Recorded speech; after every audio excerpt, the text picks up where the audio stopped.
Bismillaahi Raxmaani Raxiim. Assalaamu calaykum waraxmatullaahi tacaala wabarakaatu. Daawadayaal meel walba joogtaan si kastoo noo daawanaysaan waxaad ku soo dhawaataan barnaamij gaar aan kaga hadli doono kabtankii hore xulka qaranka Soomaaliya Kabtan Ciise ama Ciise Midnimo oo ku sugan dalka Soomaaliya. Kabtankan ayaa waxa uu ka mid ahaa kabtanadii xulka qaranka Soomaaliya soo maray. Kabtan Ciise Midnimo waxa uuna u soo ciyaaray kooxaha kubadda cagta Midnimo iyo sidoo kale kooxda Jaalayaasha Elman. Sidoo kale waxa uu ka mid ahaa ciyaartoyda xulka qaranka Soomaaliya ee matashay sanadii 2009. Ciise Midnimo ayaa waxa uu ka mid ahaa ciyaartoyda laf-dhabarta u ah xulka qaranka Soomaaliya iyo horyaalka dalka Soomaaliya ayaa dabayaaqadii 2008 ka ambabaxay caasimadda dalka Soomaaliya, kaas oo safar dhanka arrimaha dibadda u galay. Waxa uu ka maqnaa dalka Soomaaliya muddo 17 sano ah, waxaana xulka qaranka Soomaaliya ee ka taageeri jiray dhanka arrimaha dibadda.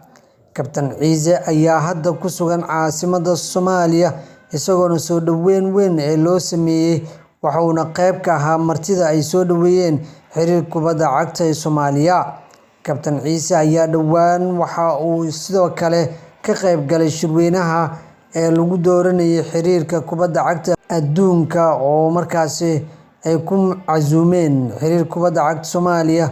Gudoomiye Cali Shiine iyo sidoo kale wafdiga uu hogaaminayay ayaa gaaray dalka Rwanda oo markaasi halkaasi kulamo saaxiibtinimo ku soo ciyaaray, waxaana la kulmay qaar ka mid ah ciyaartoydii waaweyneed ee kubadda cagta Soomaaliya. Kabtan Ciise imaanshihiisa ayaa waxaa aad u soo dhaweeyay ciyaartoydii hore ee xulka qaranka Soomaaliya ay isla soo ciyaareen Macalin Cabdi John iyo sidoo kale macallimiin aad u fara badan ayaa qayb ka ah, iyo Daadir Amiin iyo Jibriil Xasan Fariid oo ka mid ahaa ciyaartoydii ay soo wada mareen xulka qaranka Soomaaliya. Waxaana ay ciyaareen kulamo waaweyn oo lagu dhiirigelinayay ciyaaryahan Kabtan Ciise oo markaasi soo gaaray. Waxayna ciyaareen 2 kulan oo aad u xiiso badan oo lagu ciyaaray garoonka kubadda cagta ee Injineer Yarisow ee dhaca degmada Cabdicasiis ee gobolka Banaadir. Sidoo kale Kabtan Ciise ayaa aad aan ula dhicin qaabka ay shirkadda A2Z ay markaasi u nashqadeysay maaliyadda xulka qaranka Soomaaliya ay ku ciyaaraan. Kabtan Ciise ayaa aad markaasi waxaa looga dareemayay in uu iska tirtiray calaamadda A2Z kulamada uu ku ciyaarayay xulka qaranka Soomaaliya ee caasimadda magaalada Muqdisho. Waxaana uu sheegay in shirkadda A2Z ay markaasi maalgelin weyn ee ka heshay xiriirka kubadda cagta Soomaaliya.